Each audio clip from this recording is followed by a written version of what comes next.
Hello everyone, welcome to GGN. Today is Wednesday, September 19th, 2012, and all the headlines and links will be posted in YouTube's video description, so I advise you to check them out.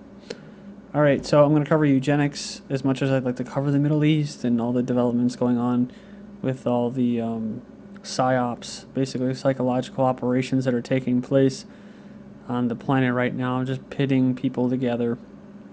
I think I'm going to just take a day to cover eugenics. So, the first article I have for you is people who grow up in countryside twice as likely to develop Alzheimer's. People who grow up in the countryside may be more than twice as likely to develop Alzheimer's disease in old age, according to a new study.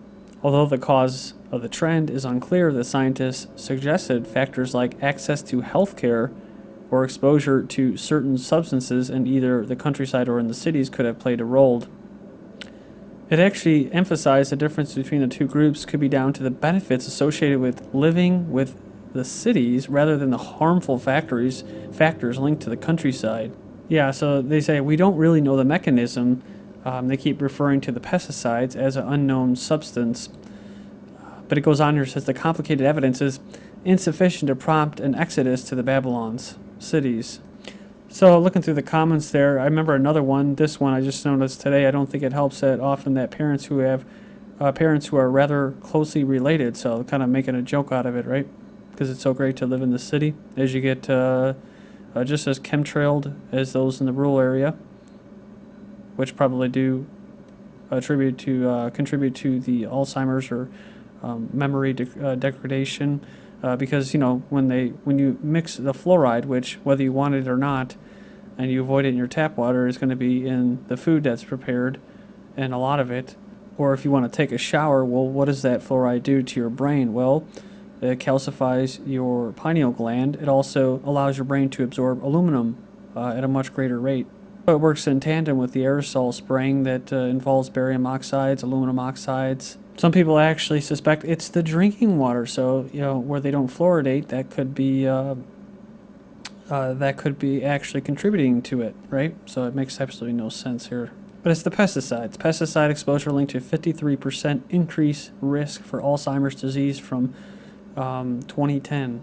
Drug companies are giving up on Alzheimer's treatment after a series of expensive failed trials. Remember, I just covered an individual in the UK that actually euthanized himself after watching a video of someone that promotes it because he had Alzheimer's.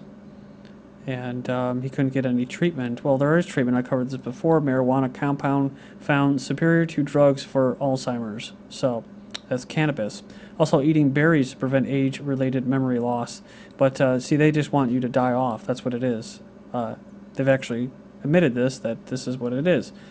They're allowing older patients, elderly, to just die off in order to manage the budget. And another attack on rural people is they're fatter, right? Especially when they attack the South. Rural America fatter than urban America. City slickers are slimmer than their country counterparts, according to a new study that suggests rural obesity is a bigger problem than we realized. I just based off observation, just simple observation. I find that hard to believe because I grew up in the city, like half of my life at least, and I was surrounded by some fat fuckers, man. I tell you, dude, just asses hanging to the ground, especially women, big fat women, and of course the men. But not just that, I'm talking about also the young people too, that play on their iPods and play video games all day. Whereas in rural areas, they tend to be slimmer, right? Because they may be working on the farm fields. Well, it's too bad recently that the government actually made it illegal for young people to work on the farms like they have been for hundreds of years. So maybe that'll help with the obesity problem. Higher incidence of bulimia compared to anorexia in urbanized areas. Association between degree of urbanization and the number of mental disorders is well established, including schizophrenia, psychosis, and depression are known to occur more frequently in towns and cities. In 1995, it was first reported that bulimia nervosa is associated with urban life. This study extends the research by adding data collected a decade later. So yeah, they're bashing rural people for being heavier. Where in the cities, they find that although like I said, just from observing a lot of fat people, obese people in the cities, that what you see more bulimic anorexic people in the cities, more people with anxiety problems because they're having to whiz around and stuck in gridlock and that.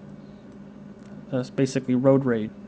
Then you have MRI machines go supersized for chubbier United States, accommodating the obesity, a design requirement. So as the U.S. gets heavier, makers of MRI machines and other medical scanners are rushing to cope by literally enlarging their equipment. The Wall Street Journal recounts the story of a 630-pound Maryland mechanic who's been out of work because he can't get surgery for an injured back without an MRI. They say, of course, the best solution to this problem is to make sure that no one gets obese, says the radiologist, but as Americans, instead of going to the best solution, we just build a bigger machine. And that just means that you're a consumer slave. And, America, I don't really think it stands for much, but corporations and exploitation of individuals and that. So that's basically what it means. It helps big companies like GE and that.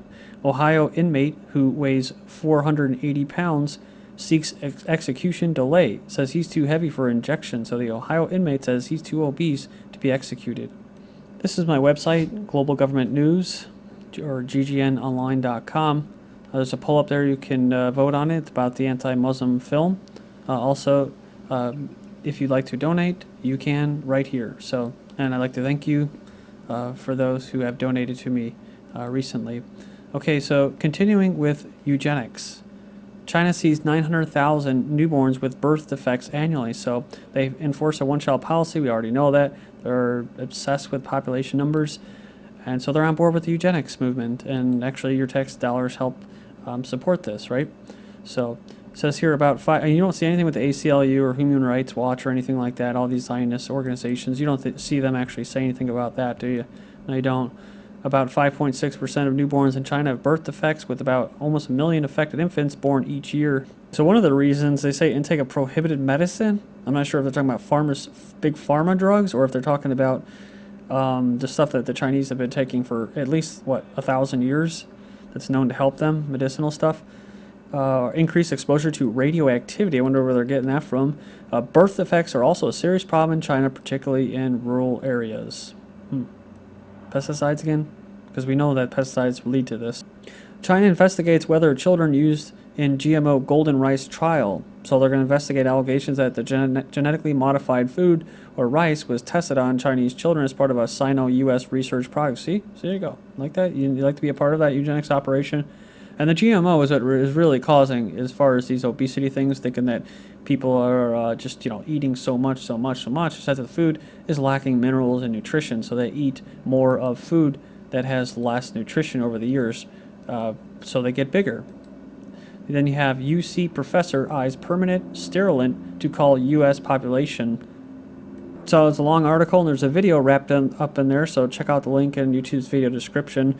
But I'll read this brief paragraph. During a speech earlier this year given by University of California Professor Richard Cardullo, the cottonseed derivative gossypol, I guess that's how you pronounce it, gossypol, is being proposed as an adequate sterilant to bring down the birth rate in the United States, stating that the substance's permanent sterilization effects on males is already being considered for widespread use in, China, there you go, and many third world countries. Cardullo calls it an option for use within the United States, kind of like Paul Ehrlich, right?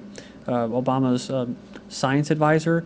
In addition to this substance, the professor advised the attending students to lower their standard of living if the Earth is continue to carrying humans on its surface. Something that many of us do know is what? Big Pharma pushes doctors to overprescribe drugs, says a study. Almost half of all Americans are currently diagnosed with a chronic condition, and 40% of those older than 60 taking 5 or more medications.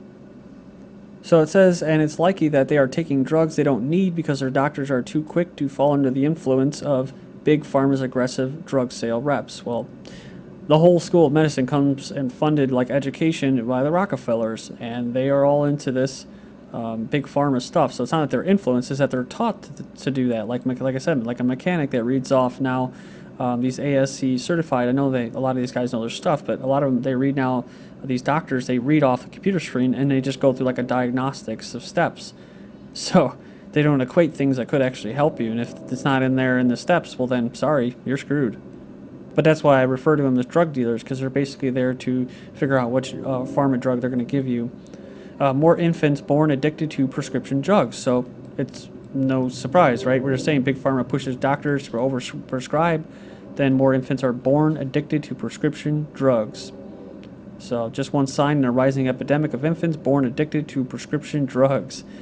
Medication, so maybe we should get them on drugs to get them off prescription drugs, right? Medication effective in treating social withdrawal in fragile X and potentially autistic patients. So a compound that targets core symptoms of Fragile syndrome is effective for addressing the social withdrawal and challenging behaviors characteristic of the condition. So yeah, give them drugs so that they don't, so that they become social butterflies, right? But not too much social butterflies, because then we're going to give them some ADHD pills, right? A bungling school worker tries to give child 9 and other pupils ADHD medicine. So a mom has taken her 9-year-old son out of school after claiming a member of the staff wrongly offered him another pupil's prescription drugs after mistakenly handing medication to treat attention deficit hyperactivity disorder.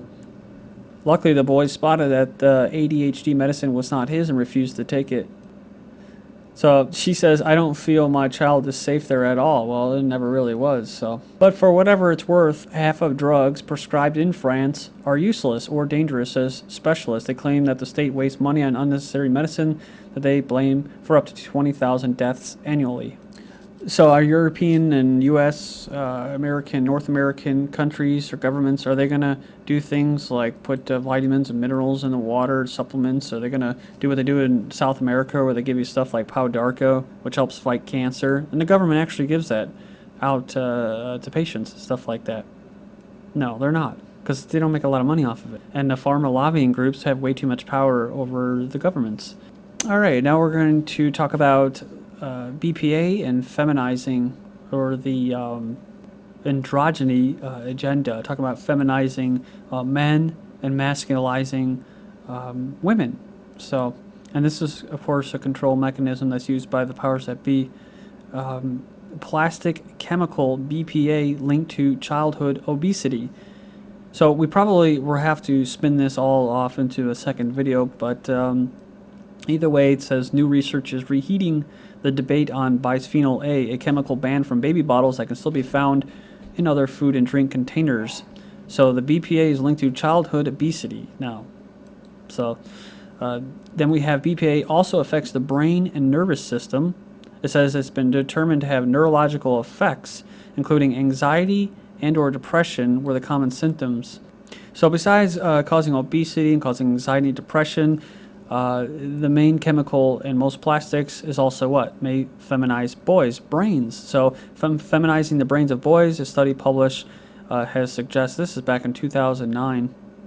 So the research into pregnant women has shown that those with higher concentrations of these phthalates in their urine produce sons less likely to play with male toys such as trucks and games like play fighting. And a follow-up, why boys are turning into girls, gender-bending chemicals are largely exempt from EU regulations. So from 2009, but I'm just tying it in for what I'm going to be covering here, is government yesterday unveiled official research showing that 2-year-old children are at risk from a bewildering array of gender-bending chemicals in such everyday items such as waterproof clothes, rubber boots, bed linen, food, nappies, I guess that's napkins, I don't know, sunscreen, lotion, and moisturizing cream. So the picture is emerging of a ubiquitous chemical contamination driving down sperm counts and feminizing male children all over the developed world. Sperm counts are falling so fast that young men are less fertile than their fathers and produce only a third as much proportionally as hamsters. And gender-bending chemicals are also increasingly being blamed for the mystery of the lost boys, babies who should normally be male, who have been born as girls instead. So we'll finish up with this article, maybe the next one. J&J, Johnson & Johnson settles a lawsuit on opening day of trial. So what are they talking about? Well, a lawsuit on the first day of a trial over his claims that an antipsychotic drug, Risperdal, caused a male plaintiff to grow breast tissue, one of his lawyers told a judge in Philadelphia. So the lawsuit is one of 420 against Johnson & Johnson. About 130 of the suits involve claims that the drug caused young males to grow breasts. So besides feminizing men, this happens to be the powers that be's deity. So, and hopefully you're not eating your breakfast or your dinner right now. But either way, the only reason these stories are out there when it comes to like the man who swears by breast milk to fight cancer, and also fighting cancer with daughter's breast milk is promoted by the mainstream media, it's because there's agenda here. This is GGN. Thank you.